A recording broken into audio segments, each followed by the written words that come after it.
Passionate intensity. It's a complicated fusion.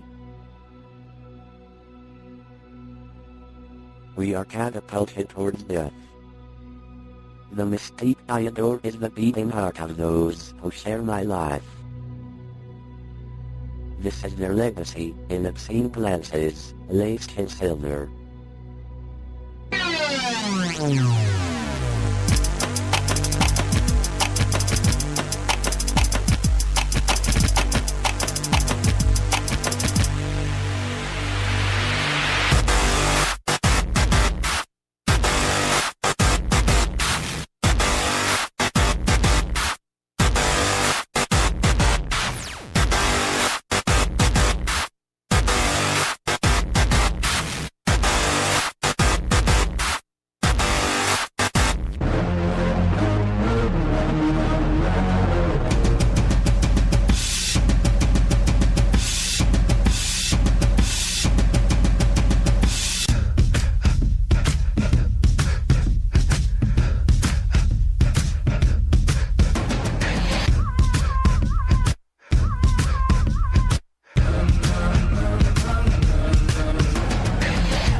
Yo, what is up, everybody?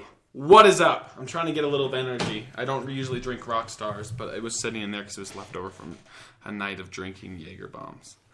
Guys, we have a cool show tonight. We always do. It was kind of a last-minute thing. I had a freaking great friend bail on me, Mr. Brad Winter. You can go suck a dick. Yeah, he bailed on me, man. I'm mad. Well, and I even asked him, I'm like, what hey, was his excuse? Well, I asked him earlier today. I was like, hey, what are you doing tonight? And he goes, oh, nothing. And I'm like, okay. Well, because he just asked me the other day, I really want to be on your podcast. I'm like, come on. And he told me he has nothing going on tonight. I'm like, perfect. Okay. Come on. And he's like, well, what time? I'm like, well, 6:37. I mean, really, whenever. And he's like, nothing. He didn't text back. And so I was like, so I tried calling him. Nothing. And I'm like, all right, thanks, Don't you dude. love that? So then tonight, right now, we have Ryan Crockett, which is usually always here, and Mr. Craig Bulluck. And then we also have Ryan's wife, future, it's pretty much wife, but my wife, fiance. What is your name? You can give your intro to the world here. She's an avid listener. She always comments and gives us good stuff. She's a closet listener, we'll just say. Okay, that's good. Undercover. Yeah. But no, I'm glad she listens, and I think it's awesome that she can be who she wants to be and be open-minded still, which is awesome. Because who are you? To find. Yeah. Anyways, what's your name? I'm Courtney. Okay, that's perfect. That's all you Courtney, really need to that's know. awesome. Well, good. I'm excited. Anyways, that's our show. So thanks for tuning in. Actually, what I want to do really quickly is hurry and go over our sponsors, and then we'll kind of get into it. Tonight, I'm going to be honest, guys, we don't really have a game plan. We're just going to talk about current... I don't know, we never have a problem going with the flow. We'll figure it out. But sponsors, first off, coveritinvinyl.com. That's our website. I'm going to hurry and tune this up. I hope you guys can hear me good. If you can't, let me know. Coveritinvinyl.com. Go check us out. Use the sponsor... what is it called? The promo code. Use the promo code podcast and you'll get 20% off. I think it's either, I don't know if it's 10 or 15 or 20. I'm pretty sure it's 15 or 20% off if you spend more than $5 or something like that. We have awesome stickers. Guys, we have tons of good stuff. And if not, we can make, we can pretty much make you whatever. But for girls, there's lots and lots and lots of options. Good quotes, cool stuff, car, toilet seat decals, whatever you want to call it. Next one is Salt City Float Spa. Go check them out. $40. That's all it costs to go take a sensory deprivation experience, if you want to call it that. If you've never done it, if you don't even know what it is, look it up on YouTube, or you can actually. We had them on our show about a few weeks ago, and it was really interesting. And anyways, check it out. It's awesome. And I think that's really it. I'm trying to remember if we have any. yourtea.com. Just go check it out. It's cool stuff. Your tea? Yeah, I want to get into this. So Craig's on the show. How I met Craig. How did we meet? Would you say through, obviously, I guess, I've got to figure out this mic situation. Sorry, guys, I muted it. Mitch O'Donnell, right? Yeah. Mitch O'Donnell is an amazing man. He's an amazing guitarist. That man is, I think he's either second up or he's the first most listened to podcast episode on our show.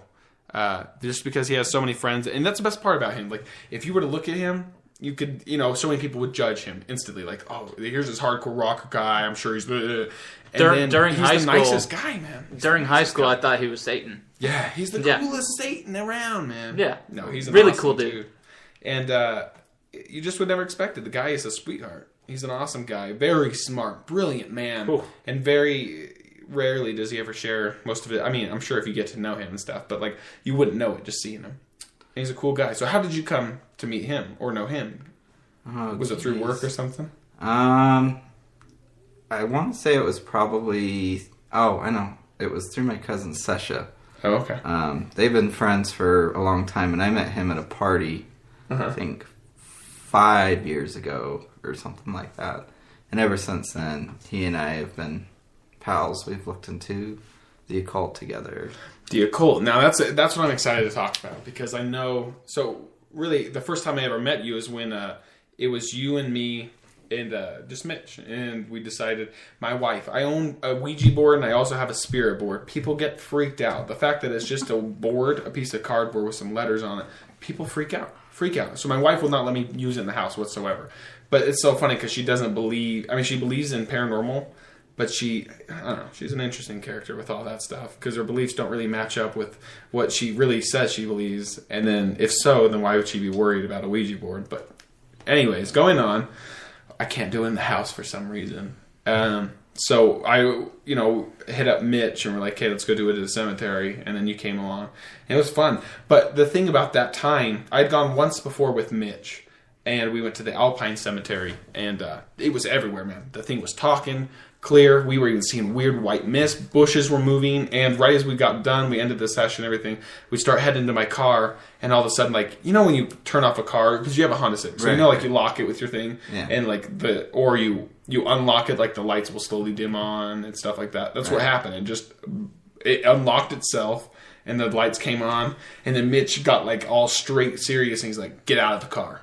And he was he wasn't telling me, he was telling whatever was in the car to get out of the car. He could not come home. And that was like, whoa. Like, it was just a crazy, great night. And then, anyways, that was awesome. And then the next time I went, we all went together at the Lehigh Cemetery. Fucking lame. And it didn't really go as planned. Is Lehigh not as good as it's Alpine, not necessarily that. They just don't want to talk. Or someone put, I don't want to say a curse or whatever. Didn't Mitch talk about that once? That someone did put, like, I don't know about a curse or something. A protection about that. Because, dude, it would not, like, it was just like either always playing games or the thing would just like fly off the board and would not give us any answers. It wouldn't be clear. It was just being annoying the entire time. So we're like, let's move to this spot and this spot. And sure enough, every time it would just... I think we need to go talk to some Indians in Battle Creek. That's where I really want to go. Me and Zach Feston one night, we were talking about Battle Creek. For anyone who doesn't know, that's Pleasant Grove, right? Pleasant Grove, yeah. Okay. Yep. Yeah, so it was some sort of Mormon massacre where it's the weirdest thing too. You go up to the park and there's a giant what do you call it? Kind of like a memorial / board that explains what happened at Battle Creek. Have you ever been there? It's the weirdest thing ever. But I've heard of it. The sign pretty much states like that Mormons went in and like massacred these Indians or something. They were Battle Creek massacre. Yeah, and it something was like that. Yeah. No, it wasn't that one, but it was no. similar to it. It sounded like. Oh. Okay. And they just wiped him out or something. I don't know. But so I heard about this. My friends have always told me about it, but I'd never actually been there.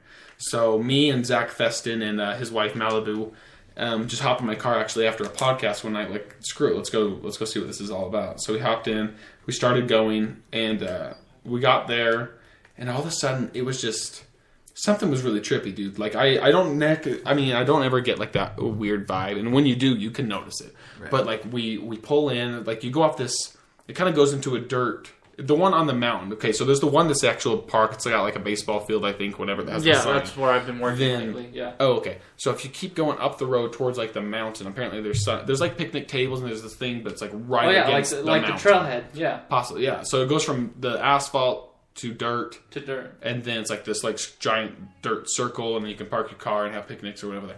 But the second we touch that dirt, dude, we get over there, we roll down our windows. It's quiet. It was a nice summer night. And it just changed like real quick. Like you could just tell something was way different. Like the energy was weird. Like the plan was to get out of the car. Right. We had flashlights. We were gonna go walk around. None of us would get out of the car. I was so scared. I didn't know what it was. I didn't know. It's weird, but I feel so comfortable doing paranormal things around Mitch because I feel like he's an experienced guy, or anyone else who's experienced. Right. I think it's awesome. He's just done a lot of studies, from what I understand. Yeah, and it's just that I'm fucking with the unknown. I don't know what's out there. I don't know what can control us. I don't know what. I mean, I didn't expect it to turn my car lights on and unlock my car. Like, this is something that obviously you can't just throw punches at and stuff. Right, it's like this could follow you. This could mess with your house. whatever. With the whole Ouija board idea, I don't believe it. I think it's just all about. I mean, in the sense of I don't believe. Maybe they can come in, but it's if it's not wanted, it's not going to happen. Like, I feel like I'm in control of what's going to happen. I'll give you a good analogy of a Ouija board, because there are a lot of skeptics out there. And so many bullshit stories. Well, yeah, because think of it like this, Kate. If you open the door and you look out at the street across from you, you're going to see whatever is out there. But at the same time, if your neighbor opens the door, they're going to see you. So it's the same kind of concept. If you open the door to, we'll call it the unknown, the paranormal, whatever you want to devil. Okay, sure. Whatever is out there will be able to look back at you. But at the same time, it's not like they can just walk across the road and then, just like turn into the Exorcist or something like that, where they just possess you. Sure. So basically what it boils down to is you attract whatever you put out there. So if you're a really negative person, whatever is out there is going to be looking for that, and it's going to hone in on that. So, all these bullshit stories about people, messing around with it, a lot of them are fake. A lot of them are just between It's in their mind, too, man. Your mind is so powerful. Like, I mean, I don't know. I've heard tons and tons of stories. Like, one is, I'm not even going to say who it is, but it's a family member, and, it's the whole, we were playing with it, and we went, and we buried it, and then by the time we drove home, it was sitting on the kitchen table, and I'm like... Yeah, stories like that. No, prove it. Like, are bullshit. There's no... I mean, if you look up... I hope we're still live. Sorry, guys, my thing just went quiet. The funny thing is like, it's... I don't know, man. It's not... I mean, in a way, I think the paranormal is, like, scientific. In a way. Like, there's a certain energy to it that, I mean, necessarily we haven't gone that deep into, because we're just barely getting into, where did we come from? Why? What are we? Are we monkeys? Are we, with this and that? And where that's just barely becoming sort of accepted, where you have to baby around it. But there's some crazy stuff out there. And yeah, it's unknown, but I think to an extent, maybe it's stuff that's just recorded. And okay, I thought of this the other day. Like, if I have a bad day, or the worst moment in my life, like imagine I come home, my wife was murdered here, or something crazy. I'm at work, I come home, my wife, she's struggling for life. There's this crazy energy, though. I mean, it's fight or flight. She is bursting full of energy to fight for her life, to figure it out, or whatever's going on. There's bad energy just sucked into this place. That's going on, whatever, and then plus the murder, plus that guy's energy, plus whatever's going on, then say he leaves or whatever. Then I come home. Now I see this. Now it's my energy, and I've never felt this way in my entire life. I've lived whatever X amount of years, and I've never ever experienced such a moment as this minor 20 seconds. I'm about to just, holy crap, and the energy is just flushed. In a way, I wonder if it can be recorded and imprinted, like, houses, when they say haunted houses. I wonder if such a emotional, crazy thing, like people that go and get axe murder, whatever, in their whole house, or people like the Amityville house was before. I mean, I don't know how much the truth is about that movie or that thing, but the truth. But the son came home, shot his entire family, the mom, the dad, and then the brother, sister, the two brothers. I don't know, killed them, shotgun to the head, all of them. There's got to be some sort of energy to that. That just like a timestamp. Kind of like, it's not necessarily maybe they're there every day, but like a replay button that Mm-hmm. energy just sometimes when the perfect alignment of whatever happens that just and will play, or certain sounds. But then again, there's also very how do you call it? Not smart, but the like intelligent answers. If I'm asking certain questions and it's intelligently answering back my questions to a T. It kind of throws my idea out the window. It's a little crazy. So, what do you think? I think this kind of is borderline. I think the author is Christopher Penczak. He's a metaphysical author and teacher. Okay. There's a theory out there called thought forms, and it kind of goes along with your saying, but it's a little different. So I need to give an analogy to help. Please do. Theory awesome. makes sense. So let's start with this. Okay. We have over 6 billion people in the world, and regardless of where they're located, we hear about supposed impossible events, things of supernatural, You're right, things that can't be explained by science or Sure. any kind of discipline out there. And when you think about that, if you ask someone who's a theist whether they're a polytheist or a monotheist, they'll have a different answer for it, but none of them can really explain why everyone around the world has or knows someone who has a supernatural experience. So the theory goes like this. There is a divine energy out there. Whatever you want to call it. You can call it God, you can call it flying spaghetti monster, whatever the fuck you want. Okay? And people are able to plug into this energy for various things. Now, if you think about it like this, if you have a single straw and you bend it, it's pretty easy to do. Correct. But if you have 1,000 straws and you try to bend it with just your hands, it becomes increasingly difficult. But at the same time, much stronger. So the same applies to these thought forms. A good example would be Roman Catholicism. For, a couple thousand years, you have millions and millions of people all pouring their energy into this one idea. So this current that's out there, they're basically plugging into it, but at the same time, they are empowering this thought form that, the church or the Pope or whatever, and because this energy is able to do things, it seems to make it so in reality. So kind of like what you were saying about, what would happen if I went out there and I saw this, chances are something would probably happen. You'd probably have a crazy adrenaline rush or something like that. Yeah. You might black out. You might even totally forget the experience, or something might happen and you might save her life. But really, what it comes down to is there's things that we can't explain, but it does kind of make sense when you have all these people focusing on one thing. Things tend to kind of materialize around that idea. That makes sense. So it's kind of like what Mitch was talking about once. Pretty much the same thing, that once enough people start to believe in it, and almost this deity, this idea, this whatever can kind of not necessarily become true. What is truth? Because truth is different to you and me, whatever. But that it almost, the snowball starts growing and bigger and bigger and bigger to almost the point where, oh yeah, I can see this snowball. Right. So it's basically like, kind of how Albert Einstein said matter can't be created or destroyed. Nothing's being created. It's just the energy is taking a different form. And that's really the way to look at it. Okay, that's beautiful, dude. No, that's good. That makes a lot of sense. Because I've always thought the same thing. It's like, and the best way I have to put it is like, your iPad, your phone, your computer, whatever, that has energy, Right. but it has to be plugged in. And then it has to, if after the phone dies, it's done of energy.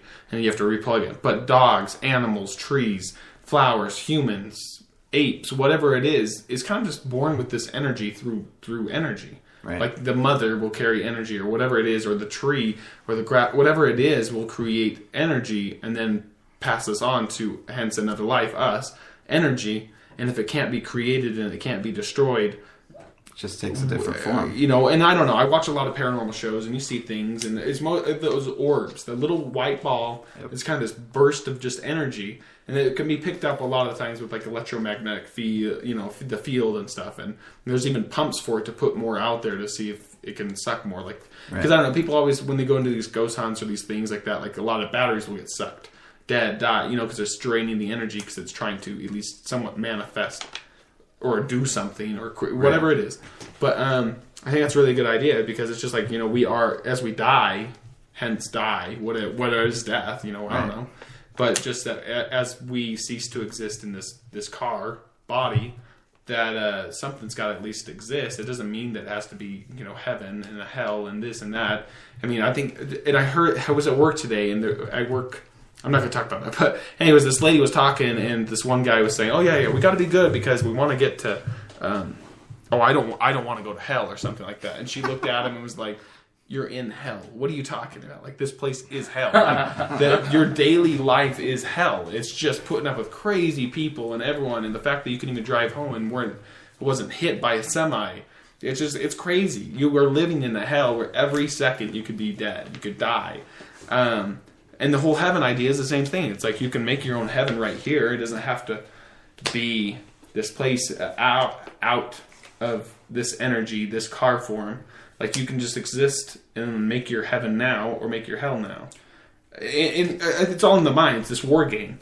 But, again, that's just my thought. I don't believe in a hell. I don't believe in a Satan guy running this whole place. I mean, that's just me. It doesn't mean whatever. But that just the whole energy idea that when we pass, what happens, I don't know. And the funny thing is, every time that I've ever seen either a ghost show or I've done it myself through my spirit box or maybe a Ouija board trying to ask, like, what's it like over there? They always avoid that answer. They'll never even give a clear answer, never even answer back, will never tell you what it's like in the sense of, like, is there whatever it is. And the funny thing is, I've done it where I've asked, is there a God? I've gotten a yes. But again, is that their idea still? I mean, what happens after? Do you still? Right. Is it this that's leaving with the brain, and you're still you, and you're like, yeah, I'm a god, or this is God, or there is. But then I've gotten the same thing. No. Yeah, really. And so it's. I think it's weird. It's like your energy, your manifestation. Your tape recorded life. You're still you in a weird way. But does that mean you're a woman or a man? Does that mean whatever, or is it just your consciousness? Yeah. You know what I'm saying? Yeah. It's kind of hard. Really what it comes down to is these are metaphysical questions. Yeah. And with a metaphysical question, you kind of need what's called an epistemology to answer it. And for those who don't know what an epistemology is, it is a theory of knowledge by which you know and understand reality. So what it comes down to is if you're that type of person where you have to believe that you are making what's called a truth claim, then, you basically have a lot of... my way or the highway type thing? Like, this is how it is, this is how it's going to be, and anyone else who tells me... Kind of, but when we're talking about a metaphysical, we're talking about something that's not necessarily material. An example of that would be the uniformity of nature. Basically, what that means is how nature can work together and provide the conditions for life. Mm-hmm. So that in it of itself is a metaphysical thing. How is it that life is so finely tuned? No, it's very true. The fact that we're the perfect distance from the sun, that we're not too cold, and we're in an ice age, but yet we're not on fire, we're burning, that we are dead. The fact that the moon is the perfect distance for the the tides and the things, and and all of that. And then it just, you're right. How it got so perfectionist, perfect.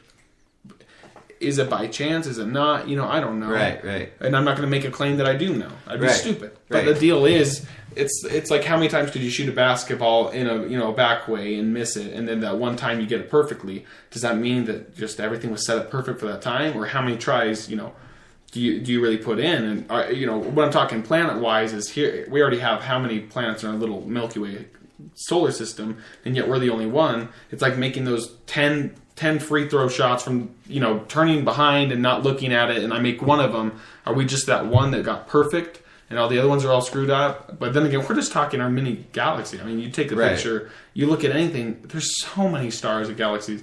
In fact, it wasn't NASA that came out this week that said they found like 712 more planets. And like this, I'd have to find the official thing, but I'm pretty sure it's I don't like know what the 700 figure was, but it was a lot. something crazy planets that are like they've never seen before. Right. It's awesome. I think it's awesome. Yeah. But only there was like a certain amount of them that they believe could sustain life.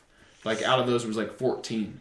So think about that. Like 712, then only 14 of those. It's like all the shots you're taking. At least you're going to get some of them right. But I don't. So what do you think? I would say in response to the basketball analogy. While it makes sense, I think that it's an overly simplistic example. And the reason that I say that is with all of the matter in the universe and all the different forms that this matter takes. Yeah. I would say that it's more like taking billions of basketballs and throwing them and getting all the billions won in a perfect succession in order to create Great point. this weird thing. No, you're right. So, I'm not one of those people that feels like I have to make a truth claim about something because I like to be right, but at the same time, objectively, I'm not arrogant enough to tell someone, hey, you don't have all the facts, because guess what? I don't either. Yeah. So when people, have a theory about something, I think it's good to hear them out. But when they start crossing the line of where they just purport it as fact, appealing to something apart from experience, to me, that just says, well, I want to be arbitrary, and at the same time, I'm going to state a universal positive or a negative that is an absolute when they're lacking, a whole lot of knowledge. And to me, that just says arrogance. So I'll hear you out. But No, you're right. You're right. Yeah. And that's exactly what it is I just think, and that's why I have a hard time with, I don't want to talk, but certain religions. I mean, honestly, any religion, any person that says it is this way, this is how it is, this is how it always will be, this is how it always has been. Just get used to it. I figured it out. Out of all the, it was like 700 billion people have ever lived on Earth that it's ever existed. That's the guy that figured it out. Him. Yeah. Okay. Yeah. It's hard to believe, man. Yeah, that's definitely a narrow-minded approach to think that one person has it all figured out. Now, it's one thing if, you specialize in philosophy and you get into discussing things like metaphysicals or transcendentals and stuff like that. Mm-hmm. But generally, that topic is kind of off the table for most people, just because it's not a particularly interesting subject when you could just go on Netflix and, watch, Ghost Hunter or something like that. No, yeah, exactly. I love it. Ghost Adventures is awesome. So occult stuff. So how did you explain this to me? So explain your philosophy / religious life, and then how you got into the occult. Okay, so are you still go on? Yeah. And I'll ask more. So first things first, I am a third generation witch, and even though I'm a male, I still use the term witch because it's. I was not gonna really... say that. Aren't you a warlock? Or... No. A warlock is actually defined as a betrayer. Huh. All right, never mind. Google that shit if you don't believe me. I promise you that's what it says. Really? Okay. So, what would be like the male witch? Like, I'll get into that. A wizard? I don't know. All right, sorry. Continue. You're good. Okay. So you were a third generation witch. Yeah. So my grandma has American Indian Iroquois tribe in particular lineage. Okay. And from that lineage, there has been some Native American stuff that was passed on to her, but then she... Stuff as in, like, physical objects, things? No, more like rituals and things like that. Okay. So whatever you want to call it, Indian mysticism or something like that. I think that out of anything, philosophy-wise, Native Americans have the most beautiful way of not only telling the story, but almost seem to have Respect. somewhat kind of a right and respect. Yeah. Yes. That mother, that it's Mother Nature, but it's also the eagle, and it's the thing, it's nature, it's that what's God, and they respect it, and it's beautiful, dude. I think they got it right more than anyone. But go on. Yeah, so from there, when she was a teenager, she started exploring mysticism and the occult kind of on her own. Mm-hmm. And this has kind of been like her secret. She later converted to Mormonism, ironically, because there's some occult references. But that depends on who you ask. People will disagree with you. Yeah. But my dad was for a while, and then he converted to evangelical Christianity, which is what I grew up as. But when I was a teenager, I started exploring the occult by myself, not knowing that my dad or my grandma had done it or anything like that. So when I became an adult, I started to notice a lot of things about the world that I had kind of thought, but had never really had a chance to articulate or anyone to talk to about. Yeah. And two of my cousins, one of which is Mitch's friend that I mentioned earlier, Sesha, she gave me a lot of guidance, and then my other cousin, Tasha, gave me a lot of guidance on that as well, and she helped me figure out how to hone in on an ability that's called an empath. Not a lot of people know what that is, but basically it's I call it the art of knowing without knowing, and what I mean by that is sometimes you can just pick up on a vibe from people about what they're thinking, what they're feeling, what's going on with them, and the only way I can explain it is it's like a radio receiver. You just tune the knob, and sometimes you just pick up on something. You don't know what the hell it is at the start, but if you pay attention to it, then you can kind of get lost in the details sometimes. So it was because of that I was like, I've noticed this since I was a kid, and then I started looking into different disciplines of the occult. So in particular, I am what's called a eclectic witch, and what that means is I take anything I want from anything out there, and then I basically put it together to make it work for me. So this is different than what you would call like a Gregorian witch or something like that, where they're from a tradition from hundreds of years back or something like that. A lot of people are eclectical witches, probably without even realizing it. That's awesome. So that's how trying to think. So the occult is not necessarily. It's not like. So I have a friend. He's a pagan, and he calls himself a witch. And I mean, he'll do rituals and things, and he prays to a certain god. I can't remember which one. It's the man. It's the half body goat with the. It's a man goat with antlers. I can't remember the name. There are a lot of deities. There are a lot. It depends if he's looking at one of the demons from. Or one of the Godic demons, or if he's looking at like an actual deity. So it's a deity I've seen. Yeah. I mean, he has a statue of it and stuff. I think he got it from what is that place called? It's Salt Lake. I just went there the other day. Crohn's Hollow. I don't know if it's Mephisto. That might be the one, but there's a few of them out there, and depending on which culture you're looking at their art from, some of them will depict the same deity quite differently. And sometimes they even have different names for them. Okay. But it could be Baal, might be Mephisto. Just saying he has a goat head doesn't really. My question give me is a lot of detail. What do you necessarily really believe in your head? And I don't want this to come off wrong, but do you believe, do you have a certain God that you pray to that you really truly believe is in that form that's up there wherever it is? Does that make sense? My buddy who's a pagan, when I asked him that question of the guy, if he really believes there's a goat guy with these antlers and he's walking around. Right. Oh, no. He's like, no way. And I'm like, well, okay, but why do you pray to it then? He's like, oh no, he has fun with it. Does that make sense? He enjoys it and he loves it and he'll do the fun rituals and things because honestly that's one of the first religions, if you want to call it a religion, but one of the first type of things that we can really remember, and that he just kind of does it because it's just he's ex-Mormon, but he finds it very fun and entertaining and fascinated and he loves doing it, but he doesn't necessarily believe say any other religion like Jesus. They really believe that he's like no, it's just I pray to a higher power thing, and I just like to put this face on it. Sure. If that makes sense. Yeah, I would call that a thought form, which Okay. is what you described, which is Okay. what I mentioned earlier. Uh-huh. But for me, I would liken it to that individual who goes and dates around a lot. They believe in the idea of finding, a mate Sure. or something like that. Uh-huh. They don't have a face for it, but they like the idea of it. Okay. Same kind of thing for me. I believe that, there is some sort of divine current, and I cannot explain how the fuck it works. Yeah. I can speculate. I could put whatever fucking face I want on it, but I don't care to put a face on it because once I understand the concept, really, that's all I need. It's kind of like, okay, that makes a lot of sense. That's awesome.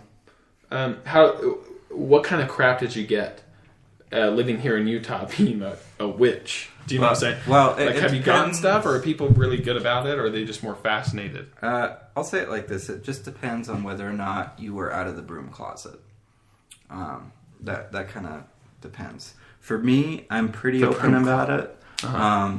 But a lot of practitioners are kind of private. Mm-hmm. You call them a soul practitioner. They don't have a coven or anything. I don't have one. I'm a soul practitioner for the most part. Mm-hmm. But occasionally I have grouped up with other people and done some stuff. That's awesome. But it's not like, like drinking blood or anything. Yeah, weird no, like people that. are, and that's why I laugh. Most people are like, oh, like people are devil worshippers. It's like, they're far from it. Like, they're not really praying to the guy. He's got these horns and these things. Like, and maybe there's people out there who choose, again, that form, and they do it. But when, like, most movies or people in the play, or he's a devil worshiper, or Ozzy Osbourne's a devil. It's like, no, you guys don't understand it. Like, and anyways, it's just funny that what people come out with just to say stuff. Yeah, you can thank Hollywood at large for that because they have kind of put a label of sorts on metaphysical things. Because really the term occult just means secret knowledge. Mm-hmm. That's it. It doesn't mean, Satan licking your butthole for breakfast or anything. Yeah, yeah, exactly. But some people think that's exactly what it is. So, Yeah. when you see shows like that shitty new Hansel and Gretel. I never watched it, but Loved it. No, I'm just kidding. Oh, Yeah, but, they kind of bastardize it, I would say. It's overly popular, but it's not understood at all. Really, it's no different than any other religion in that manner. Because 9 out of 10 people, if you ask them, for a theological point of view on things, they'll generally just give you a pat answer, and then they kind of pick and choose what they want when it's convenient for them. So there's no cohesive understanding. It's more just this is convenient for me, so that's what I'm going to go with. And in that way, they're eclectic without even realizing it. yeah, that makes sense. I think a lot of religions, I mean, if you really, like the people, what pisses me off most is when people say like, oh, but gay marriage, the Bible says gay marriage is horrible. Or it's bad, you be put to death and stuff like that. But then you ask them, like, no, yes, everything in the Bible is true, absolutely, and I follow it, and, I read it. But the funny thing is like, also planting the same, 2 different seeds in the same, whatever you call it, farm plowing, whatever, that you should be stoned and put to death. If you get a haircut or, whatever, if you ever cut your hair, you should be killed. That's the same verses right next to it. And we did that on that podcast, but it's the same verses that they're talking about gay marriage. And it's just really interesting that people will take it too serious again, but they'll pick and choose, like, because if they were taking it dead serious, technically you would never get a haircut. You would also never, ever think about doing anything on Sunday, the Sabbath day, because you should be stoned and put to death. It goes on and on and on, but it's absolutely insane. Yeah, growing up as a Christian in my dad's home, I was actually faced with this question when I was a teenager, and I came up with a totally different answer. Because the thing is, sections in Leviticus you were just talking about, Yes. They were part of the old Mosaic Law, which was like 719, if I'm not mistaken, different rules that these guys had to follow. Yes. And in the context of lying with someone, basically what it was talking about is like property, because at the time women were considered property. Yeah. So, if you slept with someone, you were basically damaging that father's property, because they would basically sell daughters off as property in exchange for livestock or land and things like that. So really the answer for that most Christians sadly don't realize is in, I think it's Matthew chapter 7, I don't remember what verse, but basically this is Jesus, this person that they look up to, basically just says, love everyone and let God judge. That's what I find so funny. Is so many people are Christian and they're not Christ-like. Like what Christ talks about is, again, love everyone. There's that one picture that's like, him, he's giving the sermon and stuff, and it's like, they're like, but what about the gays? Like, did I fucking stutter? Yeah. Like he just said love everyone and accept everyone, treat them like they're your brother, right. Or whatever it is. And again, if you beat the shit out of your brother, then probably don't go with that. But the whole idea of loving, accepting everyone for who they are and what it is, and it's so funny because like what you read in the Bible compared to what Jesus talked about as philosophy wise, completely two different books. It's like, what? Oh yeah, because the ironic thing is that most people don't realize, because even though I can see that Jesus was a historical figure, it is not unknown that he hung out with the exiles of that the lepers world. and then the lepers, the whores, probably homosexuals, Pharisees, stuff like that. And then you have all these people here who are self-righteous.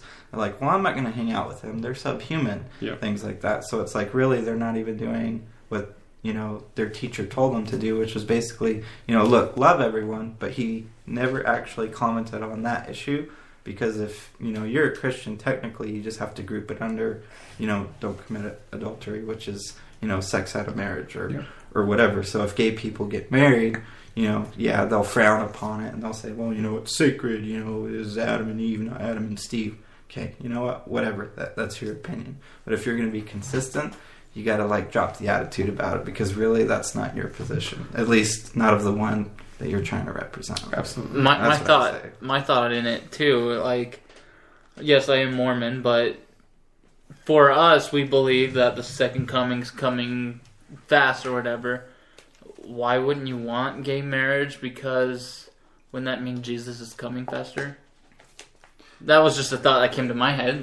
Like as in, you think that because now the world's becoming so wicked, they're allowing that would mean Jesus is coming faster? Yeah. To destroy us? Yeah. Okay. I don't know. That was just the kind of a thought that came to my head. That's one way to look at it. I've also heard of other Mormons who have kind of sided with that, but they look at it in a different way, and that's because you have all these homosexual couples together, they're not going to procreate, and so in a way the human race will kind of commit its own genocide via sexual immorality. And I think that's really radical. I find that fucking hilarious. Yeah. But some people legitimately believe that is the reason for it. And those people are freaking retards. Yep. Because people are not going to stop fucking. Look at China. You tell China not Japan's bad. There's a great documentary that I'm going to throw up on my website. It's called No More Sex from Japan or something like that. And now they're so the documentary, I don't want to really ruin it, but pretty much what it is it's explained that right now they're having such a hard time getting people to have sex. Because there was that law, and then they kind of released it, and then now, they do interviews with people saying, would you date this beautiful girl, or, because I guess there's digital girlfriends, there's computers or apps or dolls and things. They said, which one would you rather have? And most would rather have the digital girlfriend, the fake person, the doll, whatever, than the actual real one. They're not having sex, they're pushing, they're teaching in school, have sex, create, because we're gonna die if you guys don't. And it's so interesting. Anyways, that will be on the website. I'm building a website right now. It'll be done within a few days, and then Craig will come and look at it, hopefully, with me. But it's gonna be really cool, and just flooded with tons and tons of documentaries and good stuff, and also some books for sale that you guys can get. But going on, it's silly. It absolutely is silly, but it is what it is. But at least they're consistent. Yeah. What else could we talk about? I'm trying to think of it. So the occult. There's no sign-up card, there's no membership, no tithing, no idea. It's just...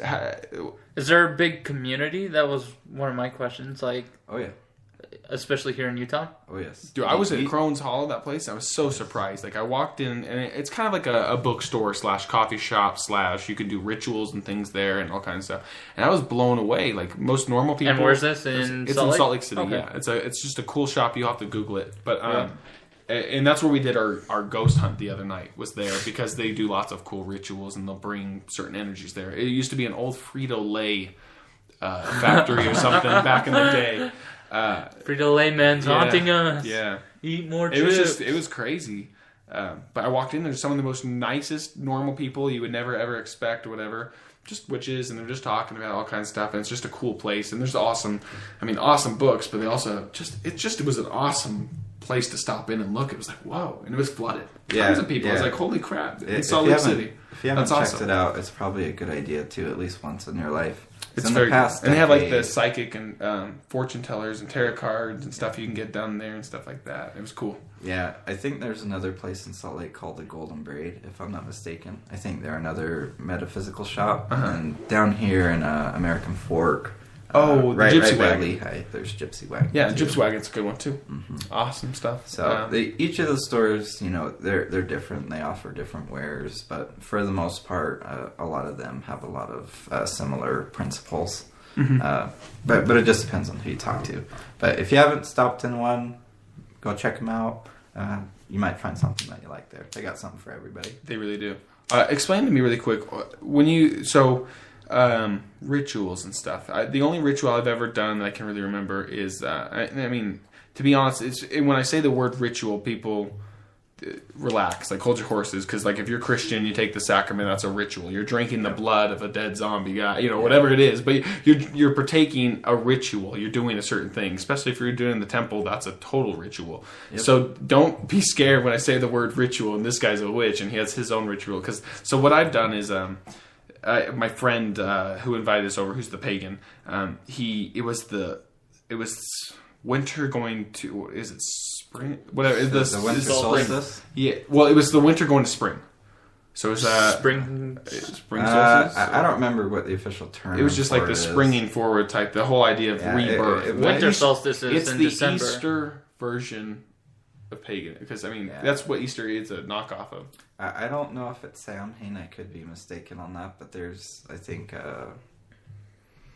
8 different pagan holidays, and most of them are around the solstices and the seasons. Yeah, it was cool because he lives in this Provo complex of like apartments, and they have this middle like grass area, kind of like a mini blanket park, whatever you want to call it, in the middle of all their parking stuff. And so he gets his table out, he gets all the stuff out, gets his firewood. He starts in the middle of this thing. It's like 9:00 at night, and he has this big fire going, and then Spring here we are. equinox? There's like 6 of us. Yeah, it was something like that. Yeah. And so we go and we're walking around, and he's sweeping out the bad energy with his broom. And we're all standing in this circle, and he's like clearing the negative energy out, and then we do this whole thing, and then we write down and kind of we're thinking some positive thoughts, and then we put it on this piece of paper and stuff that we want to do this year, this new rebirth, because that's what you celebrate, is the death of winter to the spring, which is the rebirth, which is exactly what Easter's the rip-off of, is the same thing. It's the rebirth of Christ's resurrection. And what you do is you put all this energy into this thing, and then you burn it. Like we threw it in this thing and we burned it, and it was cool because it was like, in a way, very similar. I don't know if you know much about the Bohemian Club, but they have a thing called the Cremation of Care, which is like their opening ceremony for their club event of the 2 weeks they're there, and it's the same idea. They have a coffin. People, conspiracy theorists, crazy people would say, yeah, there's actual human body in there, and they burn it.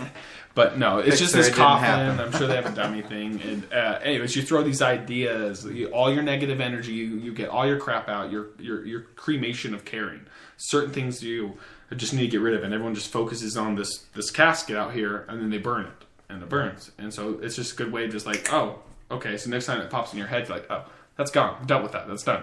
Why am I caring? Why do I worry about it? And it was very interesting. It felt so good, kind of, because like weeks after and everything after, I'm like, I dealt with that. Or, the stars are in alignment for me, or whatever it is, your positive energy that you're like, oh, it's already setting for me. It's going good.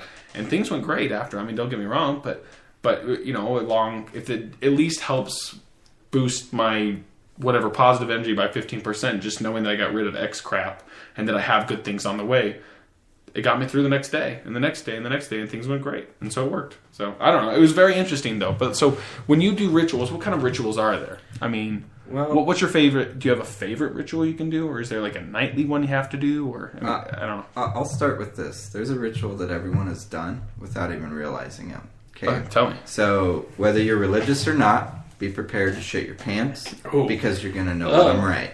Okay, let's hear it. Okay, and this is one of the few truth claims I will make because I know that this is very common. Okay, you turn a year older. What do you do when you have that birthday cake in front of you? Blow out the candle. Yeah. What do you do Make before the you wish. blow out the Make candle? a wish. Make a wish. Why do you do that? Because it's tradition. Okay. That's what So you're told. that being said, that is one of the earliest rituals that children in America and or around the world learn, is to focus their thoughts via theatrical circumstances. In this case, a burning cake. They focus, oh man, I really want this year, or whatever it may be. Mm-hmm. They blow it out, and then they kind of just cast their wish out there without even realizing it. So when it comes to a ritual like you just described, basically it's along those lines. It's just a birthday cake without a birthday for adults, if you will. But with that type of thinking where you are discarding things that could be deemed negative or harmful, for a lot of people that actually has a lot of beneficial, emotional, psychological, and some would even argue spiritual effects on that. And most of which are very, very good. So that being said, as far as my personal rituals go, I kind of I take a unusual approach to it in that I kind of revere the ritual. So I don't overly do anything, and because I'm eclectic, I do all of mine from scratch. I don't copy anyone. So you make your own? Yes, I awesome. basically kind of go with the flow of what I'm feeling, but a lot of that has come from the 10 plus years or so that I've spent studying different areas. So there's a lot of knowledge that goes into that. But even someone who doesn't know anything, they could kind of go with the flow, because the way I look at it is like this: is if there is the divine current that everyone can plug into, if there's not a face on it, they're not going to give a fuck if you fuck up if you're trying to copy someone. I would think they would have a fucking sense of humor if there's all sorts of ironic comedy out in the world. Sure. Look at the platypus. What the fuck happened there? Okay? Yeah, you're right. I don't think they're going to give a shit if you accidentally Dude, the knock a platypus is candle one over. weird animal now that I think about it. Yeah. It's like a duck, beaver thing. Like, yeah, you're right. And There's it's great comedy. And it's fucking funny to look at. So, some people, particularly because of Hollywood, they take it way too seriously. There's a lot of misconceptions about it. They think it's like Vampire Diaries, where you're like fucking pushing people with your mind and setting them ablaze and shit like that. If only. In my experience, The thing is never seen it. Well, that's what's so funny is something like that would be on YouTube. Like, Right. Let's be honest, that would be spread on Facebook so fast if that were real and that were happening Right. daily. And people, that's what you need to realize is when you hear these Ouija board stories or these ghost things or whatever, watch Ghost Adventures. These guys are trying to get crazy stuff happening. Yep. And the most they can kind of get are a few words or like a book to fall off or a glass to fly off or these things. But they're trying so hard to make these crazy things happen. And that stuff would be all over the internet. You would think, yeah, but at the same time, there are practitioners out there that I have interacted with. Practitioner means, in your sense, what is the when I say someone who practitioner, I mean practices witchcraft? someone who looks at any kind of alternative polytheistic approach to Okay. the world via naturalism or via metaphysical,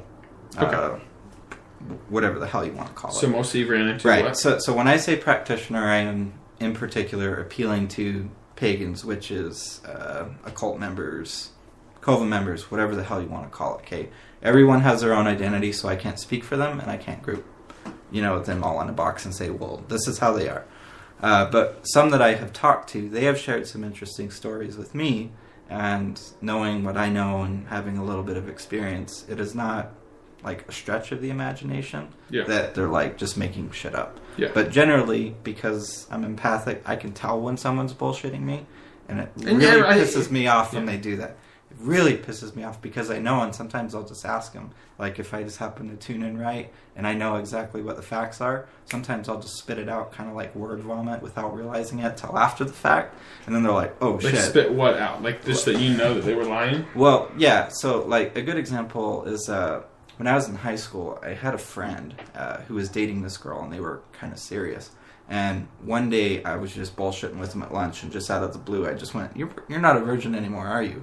And they're like, what the fuck? And the night before, I didn't even know this, they fucked and lost their virginity to each other. The night before. Yeah. But I had no fucking clue. and So it just came out? yeah, it just came out of my mouth. So Yeah, that's funny because the other day, I can't really say this. yeah, so Someone called and they're having another kid, and he asked, well, he just called, and like instantly when I picked up the phone, for some reason, I'm like, they're pregnant. And sure enough, he's like, hey, what's up, man? I'm like, not much. And he's like, oh, well, hey, I wanted to tell you something. I'm like, what, you're pregnant?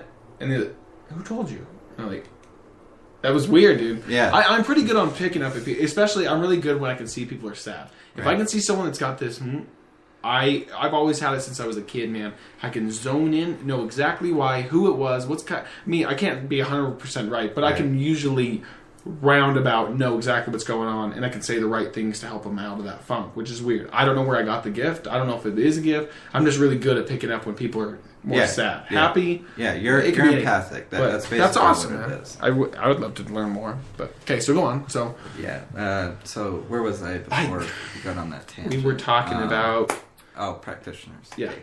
Okay. So yeah, for my rituals, basically, I already said that I kind of do them on my own. But I have had some bizarre experiences that a lot of people, if you tell it to them, it'll do one of two things. Either it'll alienate them because they think you're fucking crazy, or it'll intrigue them because they want to know more. And really, it just kind of comes down to the person's background. So whatever worldview they have, you know, if they were raised to see it as like a bad or possibly negative thing, they won't even want to talk about it.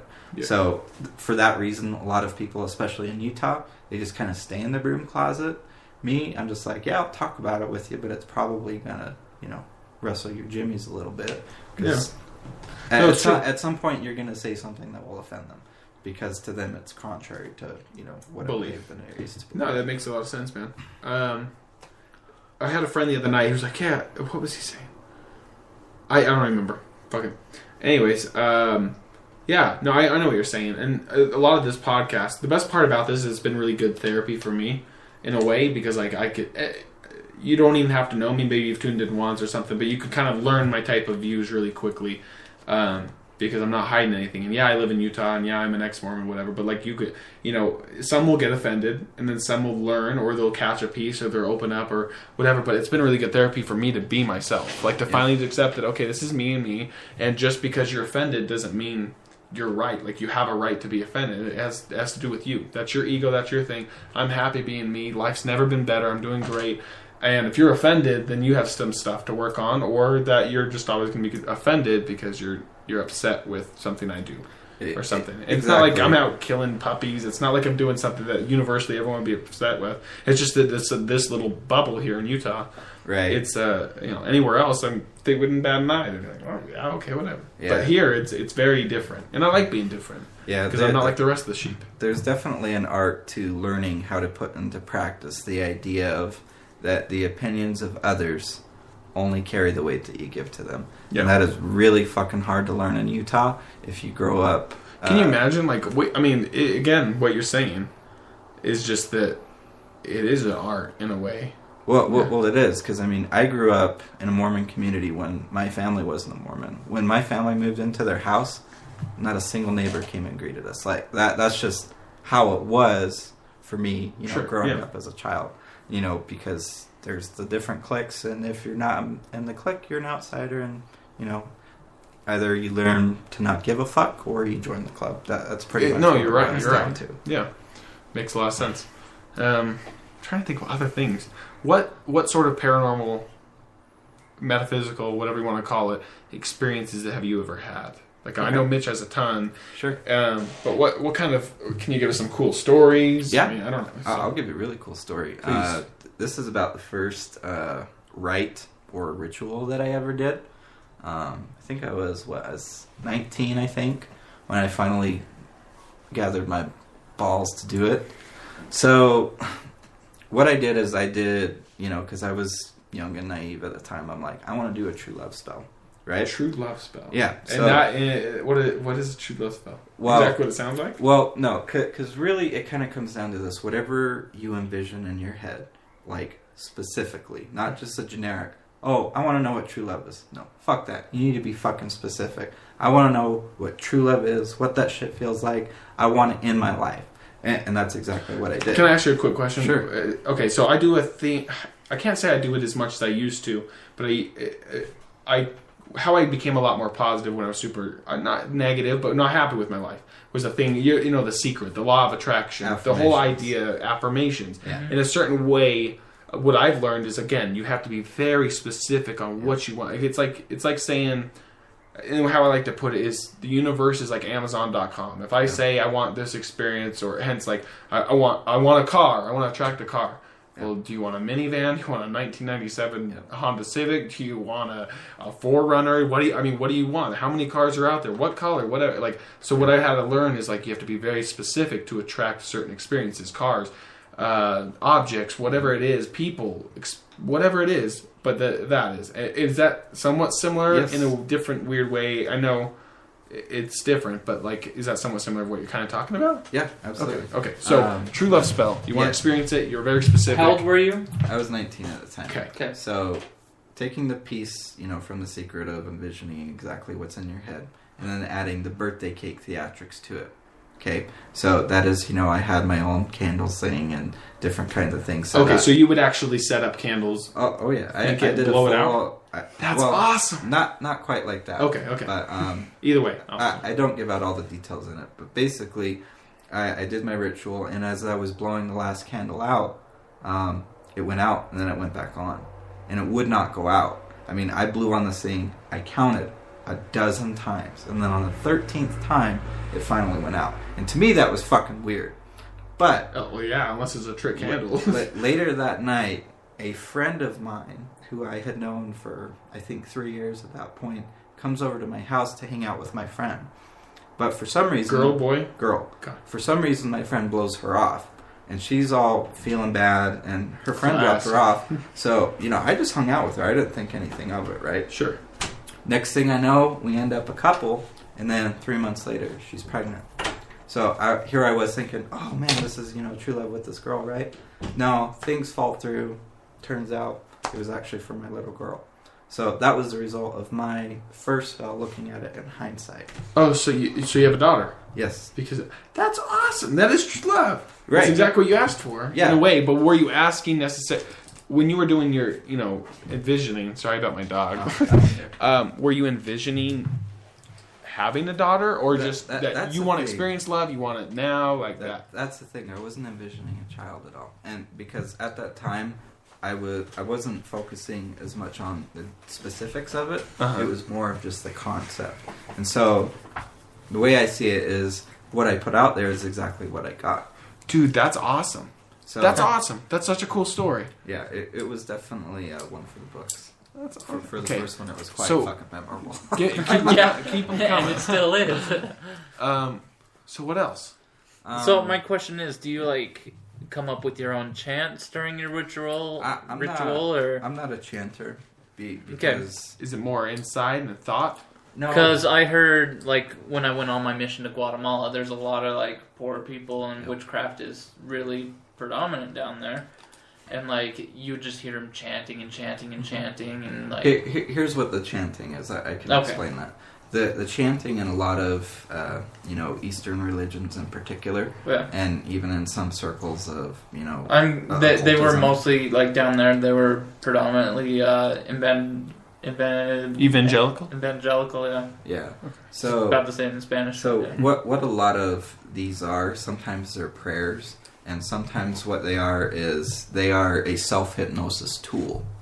So is it kind of like what you could do here is a positive affirmation, yes. I will attract this, or I am always so happy when that and you repeat and repeat and repeat. Right. Okay. Yeah. So I'll give an example to kind of make sense of why people chant. If you ever saw a movie as a kid and you wanted to be like a superhero or something like that, right? When you played with your friends, you wanted to role play as that hero. Of course. But you needed things to do it. You either needed a weapon or some sort of badass suit of armor or something. Okay. However you made it or whatever the fuck you ended up doing, right? But that's what you did because it put you in that state of mind where you could just envision yourself being that person having those adventures. And you were no longer you. Right. So awesome. It's not quite like having an out-of-body or out-of-mind experience or anything like that. But basically, the whole purpose of a ritual, whether it's through theatrics or just chanting alone, is to build up your focus. Some would call it your personal energy. I just say it's your mental focus and emotional focus. And then you focus it on that one idea or whatever it is that you want, and then at that point, that's when you execute it. So this whole Hollywood version of it, where they have to do all these like chants and things, a lot of that is overly exaggerated, way back. Just makes it look scarier. It's just it's pure effects. bullshit. Like Yeah. that's just the bottom line. It's bullshit. Yeah. I mean, when you go to a church and you see a bunch of people praying, typically they'll if they're evangelical Christian, for example, if someone is really, really sick, they have what's called the laying of hands, where a bunch of church leaders will basically put their hands on the people and then pray as a group. That's a ritual. Same kind of concept, because everybody's focusing on one thing, and usually there's an action associated with that in order to kind of get the point across on a physical level as well. Does that make sense? Yeah, absolutely. It makes more sense to me because I lived above a evangelic like pastor or whatever, and like their son had like cancer, and they would do their laying of hands like at 3 a.m. in the morning, and it sucked because they were like screaming, and these ladies were screaming, and it was just like, are you kidding me? Yeah, those must have been Pentecostals. I've seen that before. Yeah. It fucking weirds me out. Have you ever seen is it Jesus Camp? What's that? What is that one? It was an old documentary on Netflix. I want to say it's Jesus Camp. Or, I think Jesus Christ. Anyway, it's very similar. The whole, like, a bunch of kids are out there speaking in tongues, and they're blah, blah, blah, blah, but they're just saying nonsense and stuff, and they're passing out, and they're freaking out in the pastures, and there's some... But at the end of the day, it's kind of, again, putting your energy towards it. It's with any religion. You don't have to be religious even to experience something crazy like that. Right. And on the same note, people can be hypnotized to believe something. It's kind of like, and I hate to dub it like this, but it's a good analogy. Hitler was quoted as saying, if you tell a lie loud enough and long enough, the people will start to eventually believe it. Mm-hmm. And really, that is true in some social situations. So whether, that's religion or a family setting in particular. That's interesting. That's just the dynamic that happens. Whether you want to call it adaptation or peer pressure, fine.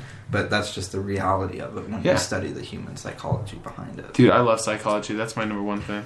I love positive psychology, and I just love psychology. Why and what makes a person believe what they believe, what goes through with it, why, and even certain things like how positive psychology can really change you becoming happier, creating better experiences, things, whatever it is. But just, it's very interesting. I love psychology. Love it. Yeah, and if you're not one of those people that gets too tripped up on the truth claims, then really it's not a bad discipline to look into. Yeah. Even if it's just for amusement. Yeah, sure. I'm trying to think of some other questions I have. Ryan, do you have any other... What other things about the occult could you tell people that don't know about it? Or what kind of things do you want to get off your chest about it that maybe some who've never heard about it, or tonight's the first night ever, that they could, when someone talks about it elsewhere, they're like, no, that's not true. I heard this. From a guy who doesn't. Does that make sense? Yeah, I would say it like this. Let me give you an interesting analogy to look at the lens of occultism through. When you have victors in a conflict, typically the losers will lose everything. So if you go back, say 1,000 years or so, when there was a victor after some sort of war, whether it was between cities or nations. Okay, what would typically happen is the losing nation, they would get looted, raped, pillaged, pillaged, enslaved, things like that, and then the victors would tell the tales of their victory in whatever way they wanted to. History is told by the winning side. So that Napoleon or someone said that. Yeah. So that being said, if you think about the majority of the victors within the past, 2,000-3,000 years, a lot of them more or less have been aligned to a Judeo-Christian worldview, more or less. So what I would say is that there is a lot of stuff that people do not know. But when it comes to occultism, the oldest known religion, or evidence of it, has been, it's Sumeria. They are one of the oldest known civilizations on the planet. Supposedly pre-flood, if you're a Bible person. Sure. But they have all sorts of stuff on the occult, different deities, things like that. So what I would say is there's a lot of knowledge out there that we will probably never have. And for that reason, I'm not that arrogant guy that goes, oh, well, you're just mistaken on that. It's a possibility, and I have to admit that I don't know. Ancient aliens. What do you think about it? You ever watched any of them? Yeah, I've seen a lot of stuff on it. And some of them are bullcrap. You can tell right after. At least I don't agree with it. Here's what I would say. There was an individual, I want to say it was either the Russian or the French government last year in 2013. There was some sort of special session of Congress where this individual was actually showing evidence of different governments, Russia and the U.S. in particular, if memory serves correctly. It wasn't the Canadian guy, was it? I don't think so. It was like a Canadian prime minister. It might have been. Was it like he was sitting there at a mic and he's like talking about it, like they talked to the Great Whites. Yes. And there's like this breed, like the dark, whatever. Okay, yeah, I think that guy's a Canadian. Yeah, but go on. So, but they did bring up Russia, that they had stuff. So maybe that's where you got. Yeah. So what I would say is I don't think that evidence is lacking. I think it's probably out there, but I don't think it's widely available. So what do you think? I think that it's very possible there could be another life form out there. It may not be carbon-based like us. It might be something different. Mm-hmm. But I would say that I would be ignorant to just assume that there is no other life forms out there. Sure. So, even though I'm in the occult, I don't have, like, a particular, Stamped on belief on it. Like, oh, yeah, fuck yeah, aliens, definitely. It's more of just a maybe. It'd be cool. It would be awesome. But I think it scares so many people. I think that if we do have knowledge, like they say we do, or the thing, I think it would change everything. It would change everything. It would scare so many people. Certain religions wouldn't match up with what the thoughts are. Also, now we're not the top guy on the food chain anymore. Like, there's an idea that these guys are smart enough to visit us. Now, I think that would be an interesting claim. And I'm not too crazy on the New World Order, but imagine something like that, right? The whole world, for some reason, is like, okay, now we got to team up. Like, what if this were to happen? Or, if, whatever it is, it's a good excuse to get the whole world to maybe stop and like, oh, we all need to be on the same page here. Because this could be something crazy. Could be good, it could be bad. And we all need to figure out who it is and why and how can we make contact with this thing and what does it want and what can, who knows. But I'm talking out there. Right. But the other side of the coin is eugenics. Basically, we're killing off, the least useful of the population. Some people might kind of take that stance when it comes to the aliens, Well, I think maybe we just need to, off some certain types of citizens so that, we are more civilized and ready for... When they come. Yeah. Assuming they're not already here. That would even... I think that would probably be the more widely accepted Yeah. solution, just because in the past 50 years or so, the idea of killing someone off because they're an inconvenience or they're a piece of shit has become more widely accepted. Or, if they're a burden, if they're dragging you down, cast them out of your life kind of thing. It's kind of a... So you can call it animalistic if you want. You can call it... Well, we are animals. Or that's unethical. the thing, though. And really it depends, if you view people as animals or if you view them as something more important. Obviously you'll have struggles with that. But, as far as the aliens go, I think that's probably the direction a lot of people would consider. Like, well, we need to get rid of these useless people. Yeah, and, and then, we'll do whatever we have to depending on the nature of the situation. That's a good point. It's a great point. That's interesting. There's so many takes that it could be.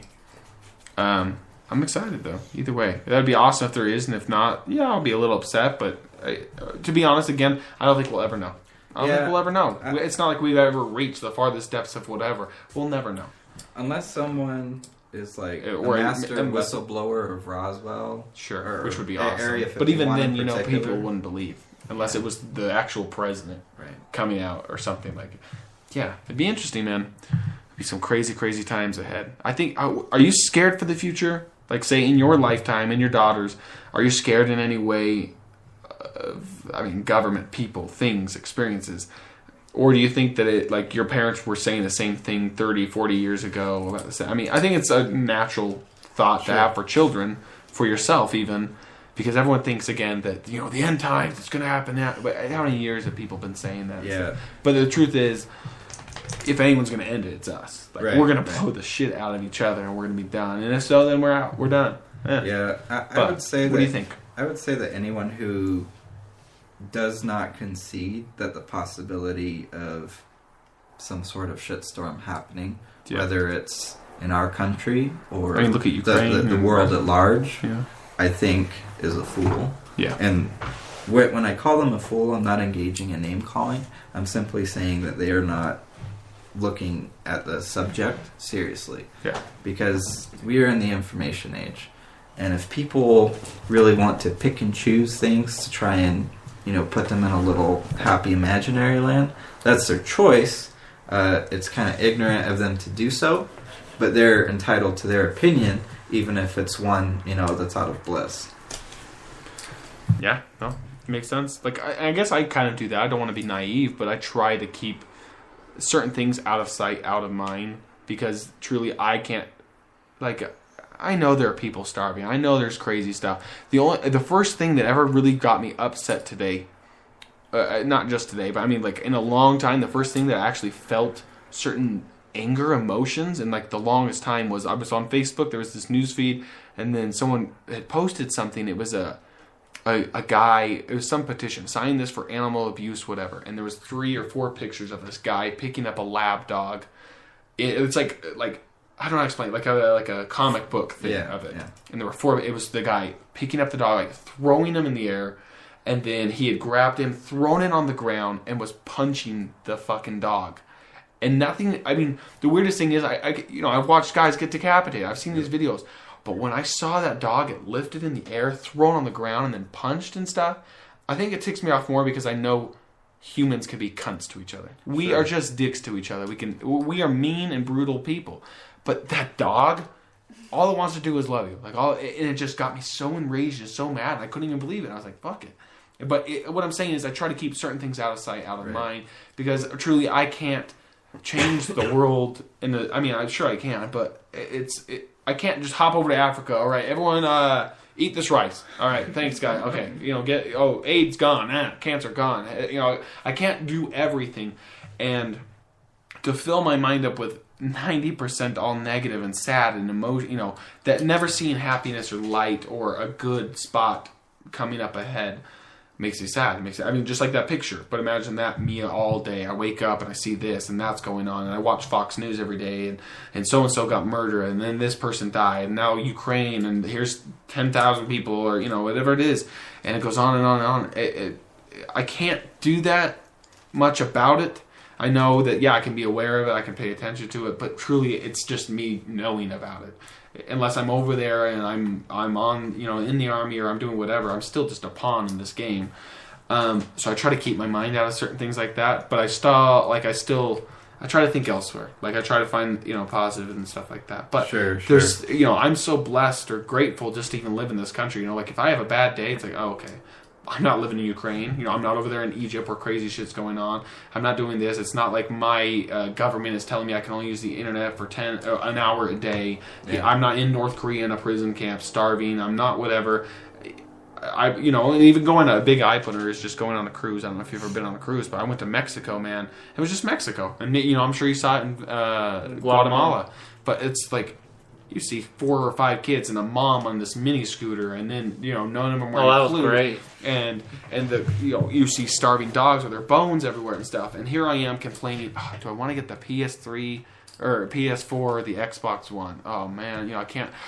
F my life. Oh, it's like the first world problems. Right. Haha. Yeah. It's so true though. It's like when you see it, you're like, the fuck am I complaining about? I am such a stupid piece of shit human being, and it makes you feel bad seeing it, and that's fine, and I think you should, because you have to recognize that. But if you do that, use it to your advantage to push you to be a better person and if I become more wealthy, then I can give back more. I can go and build a homeless shelter, or I can, instead of just seeing it, here's $20, here's $10, it's like, well, let me push myself, use this as all as motivation, get very extremely wealthy, and give back as much as possible that I can, and try to make an impact and do something. Obviously being aware of it, but in the meantime, let me focus on me, let me get to the top of Christian and then from there, obviously grow, but try to make an impact in a positive way.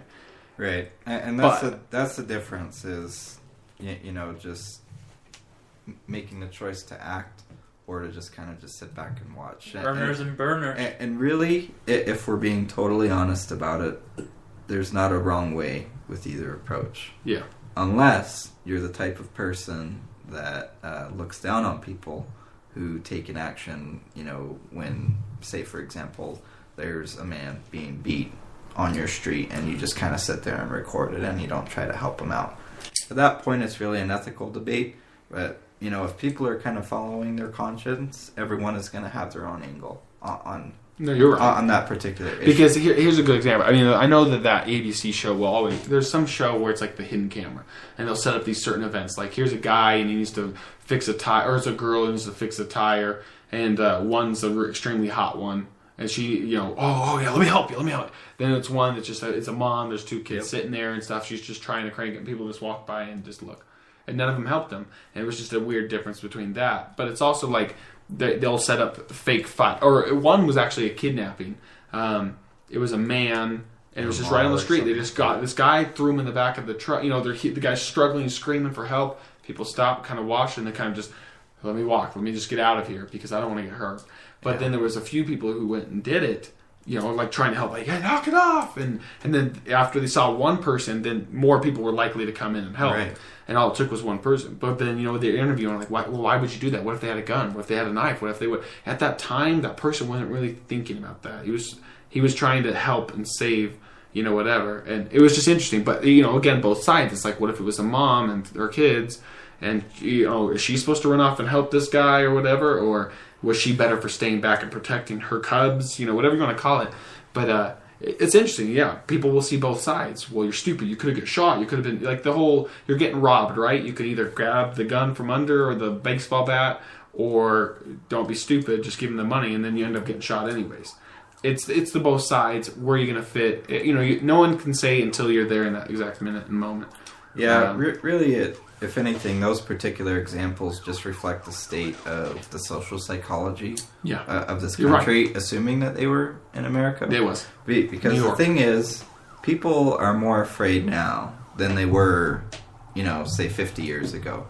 And not to say that there's reasons not to be, but at the same time, it's much easier to drown oneself out in, multimedia, whatever form it takes, than it does to consider, situations like that. What would I do?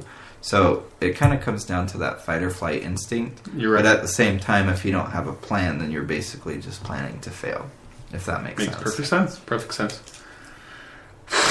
You pretty much covered it all, man. Does anyone have any questions? Do you guys have any questions? Did anyone have questions from the chat? I know, I'm trying. Most of them I've been asking. Comments on your things, totally agreeing with you and loving it. I'll have to read that later. I want to give a shout out really quick to Harrison Williams. He's from Australia. I don't even know what time it is there, but he's listening. And then also, I want to make sure I get his name 100% right. Good day, mate. Thanks, guys. Yeah. And Jake, I want to say it's Boehm. How do you say that, man? But he also lives in Australia. Jake Boehm. Boehm. Sorry, man. I fucked your name up. But thank you for listening, you two from Australia. That's awesome. I appreciate it. And I know... Are they the avid listeners from Australia? I know there's quite a few, but these two... Yeah. Okay. One of them, Harrison's really cool. He did a cool DJ session for us where he actually kind of got the whole idea of Trap Thursday going. Oh, okay. Which we just play the trap music. But he has some cute stuff, that too. He has some really cool beats and some stuff that he mixes up, and he did a mini radio show for me, like right when we were starting out, like maybe episode 5, 6, which don't pop up on Spreaker for some reason because when I stopped the subscription, it like got rid of those, and so now they're long gone. Forever and ever? I assume so. Maybe not. Maybe they're on iTunes. I don't know. If you guys have iTunes, download the podcast app and then search Walking Among Apes, by the way, and give me 5 stars and a good review. That's all. It doesn't really matter. I would love to have you more on Spreaker, but if you do have an iPhone, it helps me out a little bit. What other things do you want to talk about? Is there anything else? Or I'm trying to think of some other topics. I'm kind of an open book, and I can kind of go with the flow, but I don't know about just kind of impromptu subjects. I mean, I guess it depends on what you're looking for. Are you looking for like important issues or just like bullshit? Anything. It doesn't matter, dude. Whatever you want. Think of a topic. What's new with you, man? Anything new in your life? I got a new girlfriend, and How long have you been dating? just a week. Oh, okay. But she moved Ah, here the from best West time. Virginia, dude. For you. Ooh. Yeah. Attaboy. So that's spontaneous, right? Oh, that's awesome. So we've been looking at trying to recruit a lady for a threesome, and I tell you, man, in Utah, holy shit, girls who say that they are bisexual. Not true. Well, I'll put it like this: she's been talking to a couple girls who claim they're militant bisexuals. Love everyone, love the D, love the P, doesn't matter. Okay? Yeah. This is awesome. Keep going. Yeah. So as she's talking to them, there's, talk of them, doing some like, P2P kind of stuff. But then if she shifts direction and goes, well, what would you think about, female, male? Then they're, what the fuck? And like... Saying I'm bisexual mean I like boys and girls, but Right. but all of a sudden it's like, well, why don't we just do a threesome then? It's no bueno. Yeah. So they That's- won't It's mix. like just Right. one of the ones. Yeah, so it's kind of like they're like picking and choosing. I almost want to call them episodic Sure. bisexuals. Where are you looking for them? Like on Craigslist? Craigslist? she's been looking on Meet Me. She's been looking on Craigslist, and she's talked to a few people from there. And she's kind of picky about what she's looking for. But really, the idea is to just more fun for everyone. But Dude, that's beautiful though. there's complexities in there of interpersonal relations and clashing personalities and clashing beliefs and stuff like that. So it It's been a almost nightmare. it almost feels like it's more trouble than it's worth for her. Yeah. Because she's just like, dude, look at this conversation. This lady. Well, just, who flipped the who fuck had out. the idea? You or her? Mutual or? Well, the thing is, I've done them before, and I think they're fun. And she likes girls, but out in West Virginia, it's really frowned upon for like anything. Sure, okay. Same sex or whatever. She's had, a three-way with two other females before. She wasn't so hip on that, but, she likes me a lot, and she's like, yeah, I think it'd be a good time.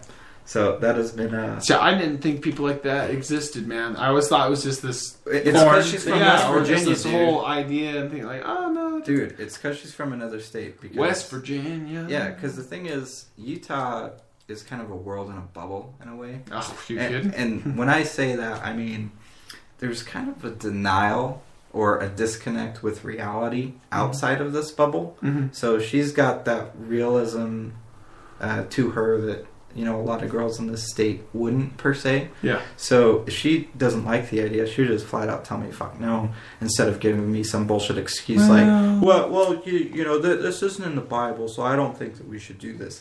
I've got that before, and I thought it was fucking retarded. Even though it's her paradigm, I still thought it was retarded because I'm entitled to my opinion. That's what my opinion was. You're right. So no bueno, no luck. Not yet. She's still looking, but it has been an interesting dynamic to just see how they get offended if you suggest that, and for some reason, I don't know why, but they just do. It's the craziest thing. That's very interesting. If any of our listeners wants to have a three-way with Craig, no ratchets, please, and there is a weight limit. Like a time limit, or we're talking wait. No, kidding, I'm talking if you weigh No- more no than me, there's a BBWs? problem. Gotcha. That's awesome. respect the kink. There you go. Well, seriously, guys, listeners, if you live out here in Utah and you want to, you can just message him or message me or whatever, and I'll get you guys in contact. Specifically, we were looking for a female. I know he said guys, but just one. Oh, no, clear yeah. that up. One female Female. who is down to either, and again, maybe you've never done it. Why not try it out with this guy? It'd be fun. We're totally discreet. I won't reveal your identity to anyone. We're not weird like that. We're just looking for a good time. That's it. Very interesting. Very plain. I love it. Well, I hope you get that three-way. I hope We will. It'll just take time to find the right person. Well, good. Well, then I hope you find the right person. I think that's it. I can't think of anything else. This has been a good podcast, dude. And I didn't see. This is what I love. Is like a zero topic, but I learned so much tonight. That's awesome. Thank you, Craig, for being on the show. I really appreciate it, man. Thanks for having me. Ryan, and then of course, an anonymous person that goes with the name of C. Thanks for being on the show. The my name. Courtney. the dog babysitter. Yes. I Paula's love been this sitting dog. on her lap because he just had to come in here. My dog fucks up so many podcasts, but today was good. Proud of him. Anyways, guys, that's it. Really, thanks for being on the show. We love you. Big hugs, kisses. Thanks. I just want to give a shout out really quickly to my friend Chase. Also, who else commented? Throw out some names really quick. Omar. Shout Villa out- Gomez. Omar. Shout out to Omar. Any shout out? A shout out to your girlfriend, whatever her name is. You can keep it discreet. Yep. But shout out to her. Stephanie. I don't know if she's listening. Maybe she is. Ken's. Yeah, shout out to you, Ken's. Thanks for listening, man. Chase Olsen. Chase Olsen. Yep, that's him. And congrats to him. He just got approved on a house loan in my neighborhood. Was that Chase who was on the show the other? Yep. Yeah. Oh, okay. Uh-huh. Oh, I yeah. hate Chase. So he just got a place in our neighborhood. I mean the seller, hence our neighborhood, accepted his offer today. Awesome. By Congratulations. the end of April. So good for him.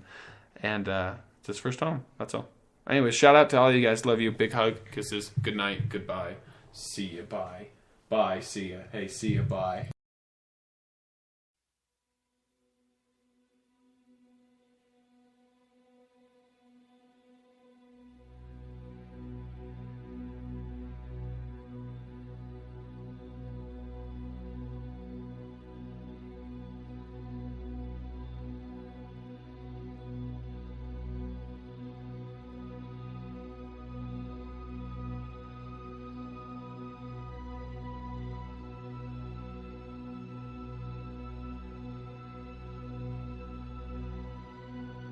Passionate intensity. It's a complicated fusion. We are catapulted towards death. The mystique I adore is the beating heart of those who share my life. This is their legacy, in obscene glances, laced in silver.